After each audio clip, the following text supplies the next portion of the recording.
underestimated Russia's will to survive.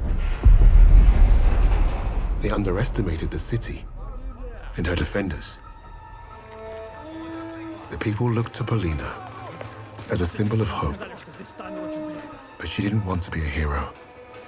She wanted only vengeance.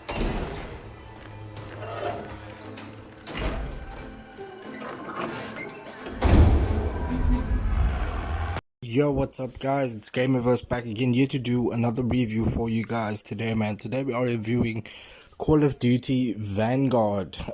Yes, this game did release in 2021. I've only gotten a chance to play it in 2025. So yeah, this video is for everyone out there who hasn't played the game, or maybe you have played the game and you just feel like hopping back into it. This video is for you as well. This game received a lot of controversy, a lot of mixed reception and backlash. So in this video I'm just going to be brutally honest and review the game, and is it worth your time in 2025. So yeah, as you guys know how I do my reviews. If you don't know, what I do is I compile a list of topics in a video and then I speak about the game a little bit, and then at the end of the video I give the game a score, and then hopefully you'll decide if you do want to play the game or not. So yeah, I'm Gamerverse and let's get into this review. First I do want to talk about the story. Let's talk about the campaign. So the campaign is really actually good. It's memorable in a lot of ways actually, and there's a lot of mission variety.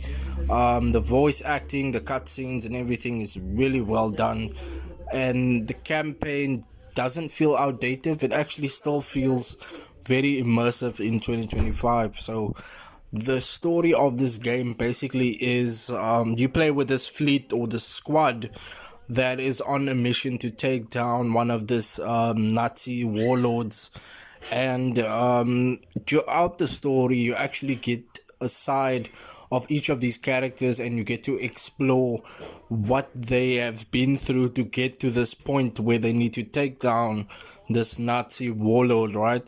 So throughout the campaign you play these missions where you see what happened before the story, and it's kind of linked to the story. The only sad thing about it is that's only 6 hours, so it's on the shorter side. I was able to complete it in like 7 hours, 8 hours actually. And it was really good actually. The characters are really good. I like the characters, especially the main character Arthur. He is actually really cool. Like his story, you get to see his backlash or what he did before he came to the point why they are taking down this Nazi warlord, how they got together, how the whole squad met.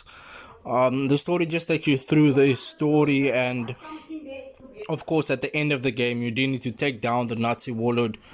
I won't spoil anything for you though, but you do have to take down the warlord, and that is your main mission. But also, like I said, you do get these memorable moments where you play these missions as these squad members, and you get to see why they actually want to take down the warlord. So that's the story. It's very short, it's very bite-sized actually. Like I said, you can take it down in like 6 hours depending on how you play.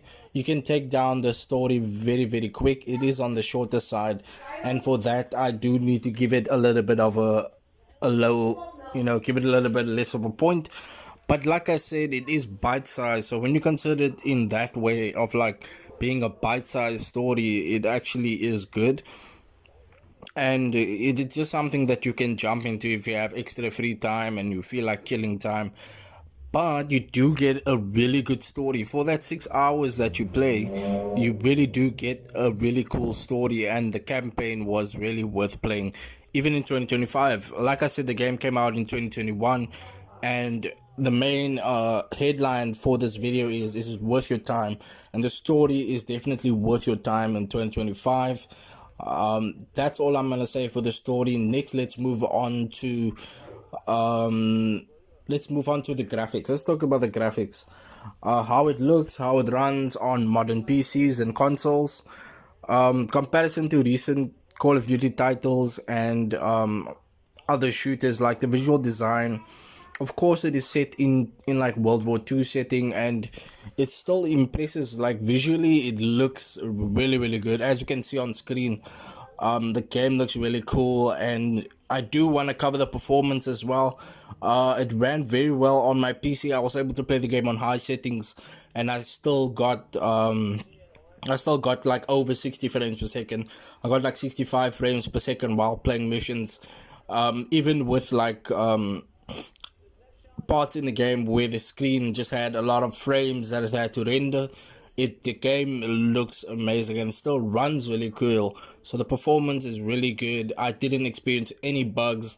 I did experience a crash which happened once, and it happened like at the end of the game, and then I just had to reboot the game and it worked. But that's about the only issue I ran into. But like I said, the FPS is super stable. Graphics just look amazing for a 2021 game. It does look really cool. The game is on PS5 as well, but it runs very sweet on PC, and I did play it on PC, so the graphics, like I said, super really good. Comparison to other titles, it does hold up actually. If you look at it side by side to like a recent title, like a recent Call of Duty, like Modern Warfare 4, Modern Warfare 3, it does look really good. So yeah, that is the visual components, and like I said, the graphics super smooth, performance super good. The graphics in this game is just such a sweet treat. And yeah, like I said, what PC you're running on, if you are able to run it on medium even. I did run the game on medium and it still looks really good. And on high settings, as you can see, this is how it looks. But yeah, that is the graphics. The graphics is definitely amazing. Next, I do want to move on and talk. Let's talk a little bit about the multiplayer.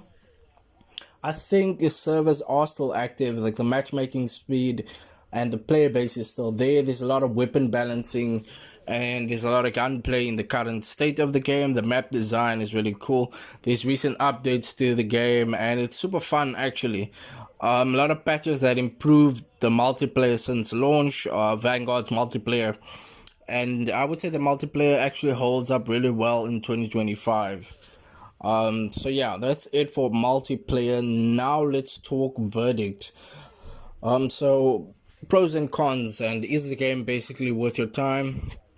I'm just gonna say yes. I'm gonna answer that question and just say yes, it is definitely worth your time. This game is short, but it's really good. You will definitely enjoy it. There aren't any cons really. Like the pros of this game is you're getting a solid story, you're getting a solid cast of characters, you're getting a solid story, you're getting super good graphics, and you're getting a solid performance. Very smooth game overall. And yeah, just the story is the main meat of this game actually. So like I said, the story holds up in 2025 and it was really good, and I played it for the first time. Even though the game dropped in 2021, I didn't have time to play it, so I hopped into it this year, and hopefully you will too. I had a really good time playing this game, and my final score for the game is I'm gonna give it a solid 8 out of 10. So a solid 8 out of 10 for Call of Duty Vanguard, and hopefully that score will tell you the entire story when it comes to the review. So yeah, let me know if you are planning to hop into this beautiful game. If you are, let me know in the comments. If you like this video, please leave a like. If you would like to subscribe to my channel, I'll definitely appreciate that.